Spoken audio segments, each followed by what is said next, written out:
సంస్థ నుంచి వచ్చే సినిమాలు, సిరీస్లు అంటే హిట్ అని, మంచి కంటెంట్ అనే పేరు తెచ్చుకుంది. సంగీత్ శోభన్, నయన్ సారిక జంటగా తెరకెక్కిన సినిమా రా Kasa. Pink elephant pictures banner పైన నీహారిక కొణిదెల నిర్మాణంలో, మానసా శర్మ దర్శకత్వంలో ఈ సినిమా తెరకెక్కింది. రా కాసా సినిమా ఏప్రిల్ 3న థియేటర్స్లో రిలీజ్ అయింది. కథ విషయానికొస్తే, రాకవరం అనే ఊళ్ళో కొన్ని వేల ఏళ్ల నుంచి ఊరి అవతల ఒక కోటలో బ్రహ్మరాక్షసుడుంటాడు. అతడు కొన్ని వందల ఏళ్లకోసారి హెచ్చరికలు పంపినప్పుడల్లా కొంత ఫుడ్, ఒక మనిషిని ఆహారంగా కోట లోపలికి ఆ ఊరి వాళ్లు పంపించాలి. కోట వైపుకి ఎవ్వరూ వెళ్లకూడదు అని కఠిన నిబంధన ఉంటుంది. 500 ఏళ్ల క్రితం ఆ ఊరి రాజు కోటలోని రాక్షసుణ్ణి చంపడానికి వెళ్తాడు.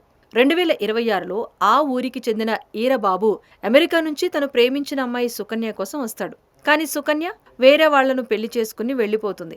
అదే సమయంలో సుబ్బలక్ష్మి ఈరబాబుకు దగ్గరవుతుంది. ఈరబాబు సోముని చంపాడని, అతను కోట దగ్గరకు వెళ్లాడని ఆరోపణలతో ఈరబాబుకు పంచాయతీ పెద్దలు శిక్ష వేస్తారు. అదే సమయంలో ఊరి కోట నుంచి హెచ్చరికలు రావటంతో ఓ తాతను ఆ కోటలోని రాక్షసుడి దగ్గరకు పంపించి బలి ఇవ్వటానికి ఊరి పెద్దలు నిర్ణయిస్తారు. ఆ తాతతో ఈరబాబుకు పని ఉండటంతో దాన్ని అడ్డుకోవటానికి ట్రై చేస్తూ అనుకోకుండా తాను వెళ్లాల్సొస్తుంది. మరి ఈరబాబు ఆ కోట లోపలికి వెళ్లాడా? అసలు కోట లోపల ఉన్న బ్రహ్మరాక్షసుడి కథేంటి? ఈరబాబు, సుబ్బలక్ష్మి ప్రేమ కథ ఏమవుతుంది? 500 ఏళ్ల క్రితం కోట లోపలికి వెళ్లిన రాజు ఏం చేశాడు? ఆ ఊరికి కోటకు ఉన్న సంబంధమేంటి? ఇవన్నీ తెలియాలంటే తెరపై చూడాల్సిందే. నిహారిక నిర్మాణ సంస్థ నుంచి వచ్చే సినిమాలు, సిరీస్లు అంటే హిట్ అని, మంచి కంటెంట్ అనే పేరు తెచ్చుకుంది.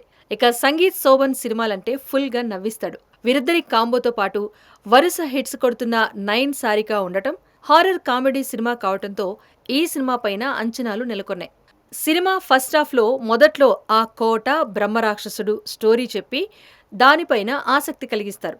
ఇక ప్రస్తుతం ఈరబాబు అమెరికా నుంచి రావటం, తన లవర్కు పెళ్లైపోవటం, మర్డర్ ఆరోపణలు ఎదుర్కోవటం, తాత బదులు తాను వెళ్లాల్సి రావటం, ఇదంతా సీరియస్ కథే అయినా కామెడీగానే సాగుతుంది. ఇక సినిమా సెకండ్ హాఫ్ అంతా కోటలోకి వెళ్ళాక ఈరబాబు ఎదుర్కొన్న సంఘటనలేంటి, అక్కడ రాక్షసుడి కథేంటి అంటూ హారర్ కామెడీగా ఫుల్గా నవ్వించారు. సినిమా మొదటి భాగం అంతా సింపుల్గా సాగి కామెడీ అంతగా వర్కౌట్ కాకపోయినా కొంత సాగదీసిన సెకండ్ హాఫ్ మాత్రం ఫుల్గా నవ్వించారు. ఇలాంటి సినిమాల్లో రాక్షసుడిని చంపడమే క్లైమాక్స్ ఉంటుంది. కానీ చివర్లో ఓ ఎమోషనల్ సీన్ అయితే ఎవ్వరూ ఊహించరు. ఆ క్లైమాక్స్ సినిమాకు మరింత ప్లస్ అయింది. మహాభారతంలో బకాసురుడు అనే రాక్షసుడికి ఫుడ్, మనిషిని ఆహారంగా పంపించాలి అని ఉంటుంది. దాన్ని బేసిక్ లైన్గా తీసుకుని సస్పెన్స్ కామెడీగా ఒక ఎమోషనల్ టచ్తో తెరకెక్కించారు. ఈ సినిమాను ఫ్యామిలీ, ఫ్రెండ్స్తో కలిసి చూడొచ్చు. లాజిక్స్ వెతకకుండా హ్యాపీగా సినిమా చూస్తే సెకండ్ హాఫ్ అయితే ఫుల్గా ఎంజాయ్ చేస్తారు. ఈ సినిమా నుంచి రిలీజ్ చేసిన స్నేక్ డ్యాన్స్ సాంగ్ మంచి హిట్ అయింది. కానీ సినిమా అంతా అయ్యాక ఎండ్ క్రెడిట్స్లో ప్రమోషనల్ సాంగ్గా వేయటం గమనార్హం. సంగీత్ శోభన్ సినిమాను తన భుజాలపై మోసాడనే చెప్పాలి. తన కామెడీ టైమింగ్తో బాగా నవ్వించాడు.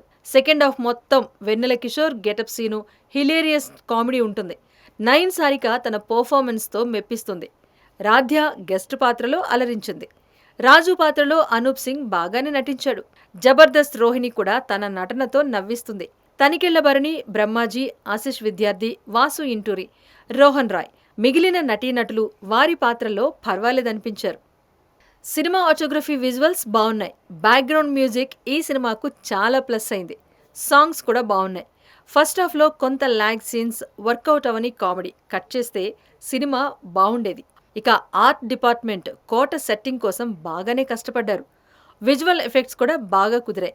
కథ సింపుల్ అయినా స్క్రీన్ ప్లే, సస్పెన్స్ కామెడీతో బాగా రాసుకొని తెరకెక్కించారు దర్శకురాలు మానస శర్మ. నిర్మాణ పరంగా ఈ సినిమాకు బాగానే ఖర్చు పెట్టినట్టుగా తెరపై కనిపిస్తుంది. మొత్తంగా రా కాసా ఆసక్తికరంగా సాగిన సస్పెన్స్ కామెడీ సినిమా. ఫుల్గా నవ్వుకోవాలి అనుకుంటే ఈ సినిమాకు వెళ్ళొచ్చు.